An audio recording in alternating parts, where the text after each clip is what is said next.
पशुपालन संघ के अध्यक्ष डीएनटी समाज समुदाय के राष्ट्रीय अध्यक्ष श्रीमान जी भाईलाल सिंह जी साहब और इस राजस्थान सूरों की धरती, वीरों की धरती, रणबंकों की धरती, गौ भक्तों की धरती।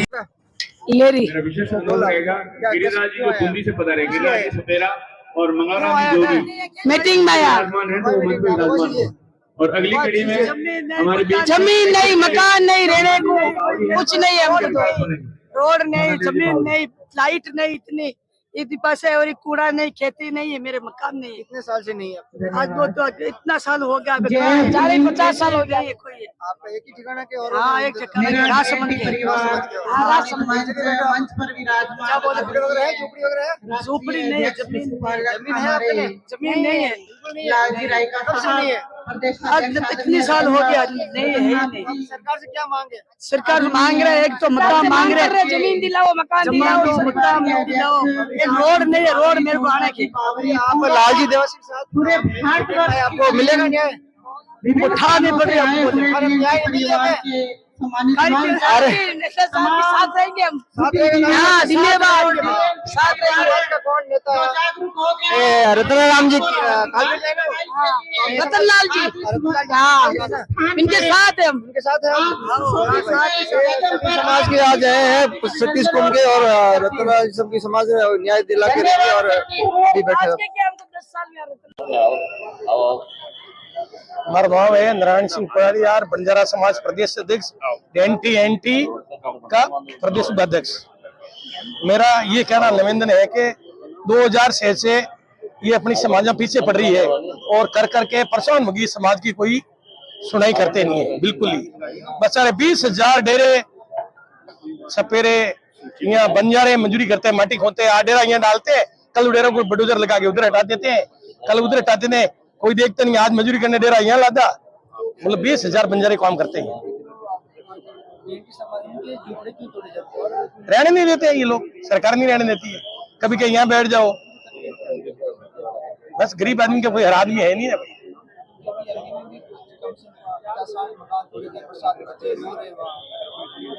थोड़ा ना, और गाजी थाना में हमारी बंजारा समाज गुमती जाति का घर जला दिए गए, भीलवाड़ा में जला दिए गए। तो इन जाति का है ना, कोई सुनने वाला नहीं है। जहाँ गरीब बैठता है वहाँ मजदूर घुमा देते हैं। हाँ जी, आगे हमारी फलानी है, लाल चंद जी हमारे अध्यक्ष साहब है, उनके साथ रहेंगे और आगे लंबी चलेगी। और नहीं मानेंगे तो हमारे मजदूरी करने बंजारा समाज, रेबारी समाज, सारी समाज इकट्ठे हुए, जैसे रोड खोद देंगे, रोड बंद कर दो। मैं ये बताना चाहता हूँ, सरकार को हमारी 10 मांगे हैं, वो मांगे पूरी होनी चाहिए। नहीं होगी तो मंच पे सरकार को आनी पड़ेगी। हम 4 बजे वहां जाएंगे सर। हाँ, नहीं करने देंगे। हाँ, नहीं, पशुपालन गाय नहीं रहेगी, पशुपालन नहीं रहेगा तो दुनिया कहाँ रहेगी।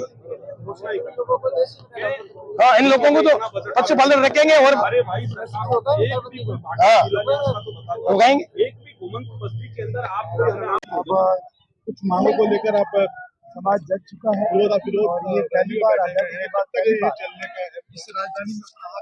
आज ये हमने जो बहिष्कार आंदोलन रखा है, इसका जो मुख्य उद्देश्य ये है कि जितने भी डीएनटी समाज हैं, आज करीब यहाँ पे 52 डीएनटी समाज आए हैं, 32 समाज की लिस्ट में है और जो समाज की लिस्ट में नहीं है वो लोग भी यहाँ पे आए हैं।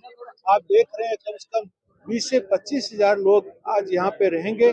20 से 25,000 की जो भीड़ आई है, 25,000 की जो भीड़ आई है, उसका मकसद ये है कि भाई डीएनटी समाज 78 साल से बिल्कुल दबा हुआ है, ना उसके लिए कोई सेपरेट आरक्षण है। ये सब रिजर्व कैटेगरी वाले हैं, कोई एससी में है, कोई एसटी में है, कोई ओबीसी में है, लेकिन किसी जो समाज में आज आप देखोगे तो आईएएस नहीं है, आईपीएस नहीं है, उनको बेनिफिट नहीं मिल पाया। इसलिए हमारा ये डिमांड था कि एक अलग से वर्ग बनाया जाए डीएनटी और उसको एक सेपरेट आरक्षण दिया जाए।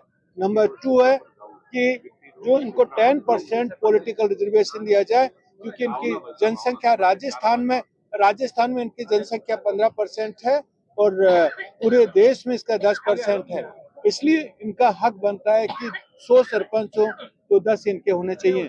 तीसरा, जो इनका जमीन है, अभी 70% जो लोग हैं वो गांव के बाहर गोचर भूमि में रहते हैं या फिर अपने वन भूमि में रहते हैं या किसी के पास भूमि नहीं है। तो जिनके पास घर है उनको पट्टे मिलने चाहिए, चाहे वो वन भूमि में रहता हो चाहे वो गोचर भूमि में रहता हो। जिनके पास घर नहीं है उनको 300 गज की जमीन मिलनी चाहिए और 100 गज की जमीन यदि शहर में है तो उसको मिलना चाहिए। 10% जो उनका एजुकेशन के ऊपर खर्च होना चाहिए, जिसके लिए एक सेपरेट मॉडल स्कूल हो, यूनिवर्सिटी हो, कला विद्यालय हो। और हमने ये भी डिमांड की है कि यदि इनको मुख्य धारा में जल्दी से लेके आना है तो कम से कम 1000 बच्चे हर वर्ष सेलेक्ट होने चाहिए और 1000 बच्चों पे पूरा खर्च सरकार को उठाना चाहिए। लास्ट में बोलना चाहता हूँ कि सरकार इन समाजों के ऊपर कोई दया दृष्टि नहीं कर रही है। एवरी मंथ वो 600 करोड़ का टैक्स पे करते हैं और यदि आज़ादी से लेकर अभी तक 5 लाख करोड़ का टैक्स पे कर चुके हैं, लेकिन उसका 10% भी इन समाजों के ऊपर खर्च नहीं हुआ है। इसलिए हम तो यही कह रहे हैं कि भाई सरकार पे हमारी उधारी है, कम से कम 10% ही हमें अपनी उधारी का 10% दे दो। मैं लास्ट आपको आज सांकेतिक जो घोषणा है, ये आज आगे ये बढ़ेगा। सांकेतिक नहीं है, आज ये मई थर्ड हमारा एजिटेशन है। पहला हमने पाली किया, दूसरा हमने जोधपुर किया, ये महाबहिष्कार ये पूरे स्टेट लेवल का है। अभी हम दूसरे मॉडल पे जाएंगे, इसके बाद में पूरे राजस्थान में महाबहिष्कार आंदोलन होगा। आज हमारी कमेटी डिसाइड करेगी और 4 बजे हम लोग आपको बताएंगे कि आगे का हमारा क्या प्लान है। इसी से कोई सरकार से कोई बातचीत हुई है इस मसले पर? सरकार को हमने मिनिस्टर को, मिस्टर मदन दिलावर को मिले, उनको हमने ज्ञापन दिया, लेटर दिया, लेकिन कोई रेस्पॉन्स नहीं। हमने पाली में ज्ञापन दिया कलेक्टर को मुख्यमंत्री के नाम से, नो रेस्पॉन्स। जोधपुर में हमने दिया, नो रेस्पॉन्स। ओके, तो सरकार को मतलब ये लगता है कि ये लोग आते हैं और एक दिन में चले जाते हैं, लेकिन इस बार हम लोग एकजुट होके आए और जब तक सरकार का पीछा नहीं छोड़ेंगे, जब तक सरकार हमारी मांगों को नहीं मानेगी। सरकार से हमें बड़े दुख के साथ कहना पड़ रहा है कि इट्स ए वेरी जो एफिशिएंट गवर्नमेंट, इनसेंसिटिव गवर्नमेंट, क्योंकि इस गवर्नमेंट को इस वंचित वर्ग और दबित वर्ग की कुछ भी नहीं पड़ी है। इसलिए ये अन्याय के खिलाफ महिला शक्ति आगे आ जाए, जो भी महिला शक्ति आगे बढ़ाए, इस अन्याय के खिलाफ हम लड़ाई लड़ रहे हैं पंडाल के और बाहर ये आंदोलन पूरे स्टेट में